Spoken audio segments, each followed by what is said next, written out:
ئەو پێنج بنچینەی هەن کەوات لێ دەکات لە کەسێکی ئاسایی ببی بە دروستکەری ئومەتێک.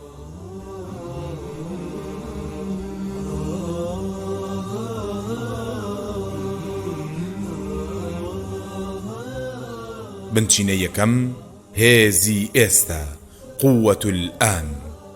چاوەڕێمە باکەوە ببیت بە سەرۆک وڵات یاخود ببیت بە مەلیک و پادشا تاوەکو گۆڕانکاری بکەیت، بەڵکو لە ئێستاوە دەست پێ بکە لەو جێگەی کەوا ڕاوەستاوی. نووسەری بەناوبانگ ئیکارت تۆڵ لە کتێبی The Power of Nowدا دەڵێت جیاوازی سەرکەوتو فاشل ئەوەیە: سەرکەوتو دەڵێت ئێستا دەست پێ دەکەم، بەڵام فاشیل دەڵێت بەیانی دەست پێ دەکەم. دیاریکردنی مەبەستێکی گەورە و پیرۆز وەکو سەرخستنی چەوساوەکان یاخۆت هەڵگرتنی هەموو غەمی ئومەتێک و کارکردن لەسەری ڕۆژانە و بە بەردەوامی بە گوێرەی پلانێکی سەرکەوتوو داڕێژرا و نووسراو وەکو موگناتیزێک وایە کەوا هەموو بنەماکانی سەرکەوتنت بۆ ڕادەکێشێت. بۆ نمونە پلان، ئیداڕەی کات، چالاکی، سەرکەوتن و زیرەکی.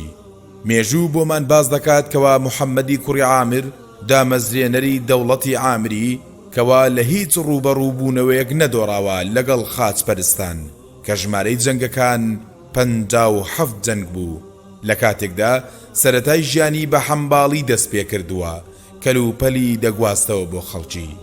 دانانی ئامانج و مەبەستێکی گەورە و پلانێکی تۆکمە و کارکردنی ڕۆژانە بە بەردەوامی هۆکارن بۆ مسۆگەرکردنی ئەوەی کەوا بتکات بە دروستکەری ئومەتێک. سەرکەوتن بەرهەمی هەوڵ و تێکۆشانەکانی کەمکەمەیە کەوا ڕۆژانە ئەنجامی دەدەین کەڵەکە دەبێت لەسەر یەک و سەرکەوتنت پێدەبەخشێت. بنچینەی دووەم ئەلئیسرار. یەک جیاوازی هەیە لە نێوان نابێت و دەبێت، مستەحیل و ممکین، ئەوی ژوشەی بەردەوامیە. ئەلئیسرار دەبێت دوای دابنێت کەوا تۆ هەر خولەکێکە هەیە دەبێت بڵێیت یان سەردەکەوم یان سەردەکەوم، هیچ ڕێگایەکی تر نییە، دەبێت هەر سەر بکەوم. مسلمانەکان زیاتر لە 29 جار هەوڵیاندا کەوا قوستەنتینیە ڕزگار بکەن بە درێژایی 800 ساڵ، بەڵام نەیانتوانی و سەر نەکەوتن تا ئەو کاتەی سوڵتانی عوثمانی بەناوبانگ محەممەد فاتح توانی ئەم کارە بکات و لەبەر گرنجەکەی بوو بە مێژووی سەردەمی چاخی نوێ 29 جار لە درێژایی 8 قەڕن، بەڵام هێشتا بێئومێدی ڕووی تێنەکردن و نەچوە ناو دڵی ڕزگارکەرەکان. مێژوو باز دەکات کەوا محەممەد فاتح کاتێک منداڵ بوو تەمەنی 10 ساڵ بوو، سواری ئەسپەکەی دەبوو دەچوو بەرەو بەحرەکە تاوەکو ئاو دەگەیشتە بن وڵاخەکەی، چاوی دەبڕیە قوستەنتینیە و بوشە بەناو بانگەکەی دووبارە دەکردەوە. هەر دەبێت ڕزگارت بکەم بە پشتیوانی ئەڵڵا. کارە گرنگەکان تەنیا بەهێز و زیرەکی بەدەست نایێت، بەڵکو بە ئەلئیسرار و بەردەوامی بەدەست دێت. بۆیە ئێمە دەکەوین و دەدۆڕین لە هەندێک ڕوبەڕووبوونەوە و جەنگدا تاوەکو لە پاشان سەرکەوتنێکی گەورە بەدەست بهێنین. لە یاساکانی شۆڕشکردنەوەیە کەوا سەرکەوتن لەو شۆڕشە نایەتە بەرهەم جگە لە دوای چەند جارێک لە دۆڕان. بۆیە تووشی بێئومێدی مەبە، چۆک دامەدە و تەسلیم مەبە، چونکە پێغەمبەران لە سەرەتای پێغەمبەرەتیان شوان بوون و مەڕ و ماڵاتیان ئیدارە دەدا، پاشان هاتون ئوممەتانیان بەڕێوە بردووە. بۆیە زانایان گوتویانە ئەو کەسەی ورەی ڕووخاوە ئەوە لە هەموو کەس زیاتر ژیانی ناخۆشترە. بنچینەی سێم بەغیرەت بە، ئازا بە، کون جەریئەن.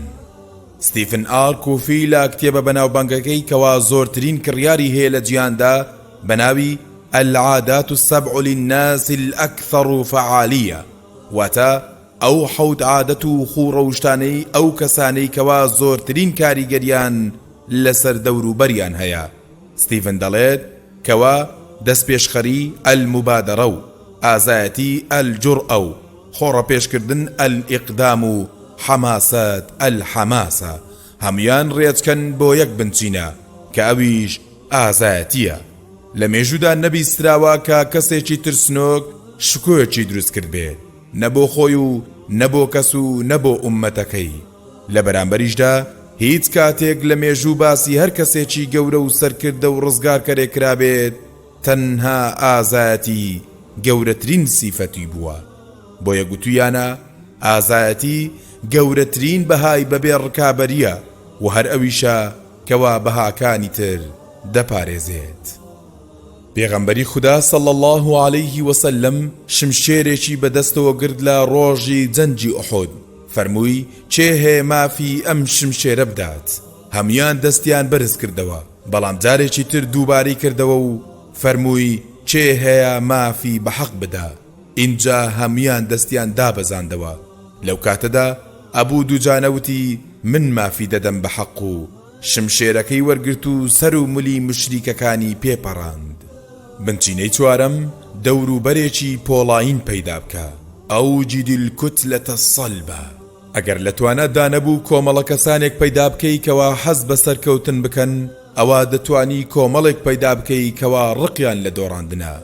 پێغەمبەری خوددا صلی الله عليه وسلم بنچینە و بناغەی ئەم ئاینەی دروست کردووە، بناغێکی پۆڵاینی ئەم ئاینەی لە هاوڵە بەڕێزەکان لە ماڵی ئەرقەمی کوڕی ئەبی ئەرقەم کە لە بەردەستی خۆی پەروەردە بوون تاوەکو گەیشتن بە چل کەسی دامەزرا و لێهاتوو. ئینجا هەڵسان بە ئاشکراکردنی بانگەوازەکە کەوا باوەڕی تەواویان بە مەبدەئەکەی خۆیان هەبوو و ماوەی تەنها 15 ساڵ ئەم کۆمەڵە کەسە دامەزراوە لەگەڵ هاوڕێکانیان توانیان بەرامبەر گەورەترین دوو ئیمپراتۆریەتی جیهانیە و کاتە ڕاوەسن و شکستیان پێبهێنن.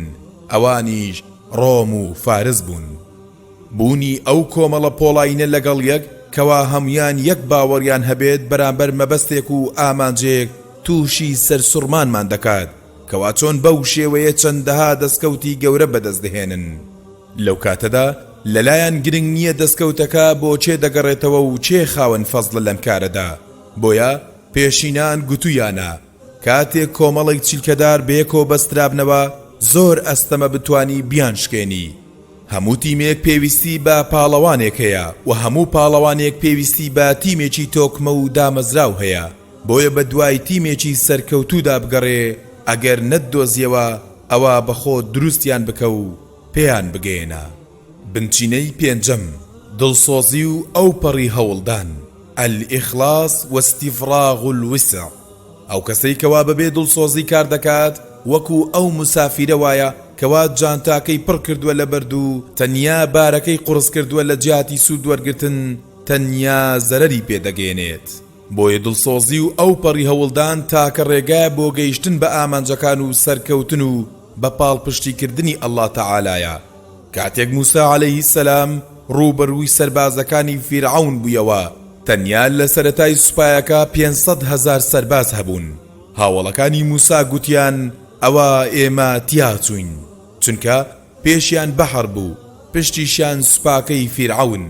بەڵام دڵسۆزی موسا و ئەو پەڕی هەوڵدانی وای کرد کەوا متمانەی تەواوی هەبێت بە لەگەڵبوونی ئەڵڵا تەعالا کاتێک فەرمووی نەخێر من پەروەردگارم لەگەڵە و زایەمان ناکات، ڕێگا چارەیەکمان بۆ دەدۆزێتەوە.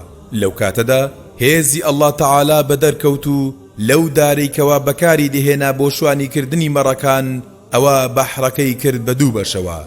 بەم شێوەیەی کەوا هەموو خەڵکی سەرزەوی کۆ ببنەوە ناتوانن بەم شێوەیە لەتی بکەن. ئەوە ویست و ئیرادەی ئەڵڵا تەعالایە. کاتێک دەدرەشێتەوە لە شتەکاندا وا دەکات کەوا دارێکەوە هیچ هەژمارێکی بۆ ناکەی دەبێتە هێزێکی گەورە و کاریگەر کەوا کەس نەتوانێت ڕوبەڕووی ببێتەوە. لە کۆتاییدا زانا دەرونیەکان دەڵێن بنچینەی سەرکەوتن لە سەرەتا و کۆتایی لە دوای پشتبەستن بە ئەڵڵا تەعالا لەسەر خودی خۆت وەستاوە کەوا چۆن باوەڕت بە خۆت هەیە. بۆیە گوتویانە ئەگەر تۆ باوەڕ دوابێت کەوا دەتوانی هەموو شتێک ئەنجام بدەی یاخود باوەڕ دوابێت تۆ ناتوانیت هیچ شتێک ئەنجام بدەی، لە هەردوو باردا تۆ ڕاست دەکەی، چونکە باوەڕت چۆن بێت بە خۆت ئەوە ڕوو دەدات.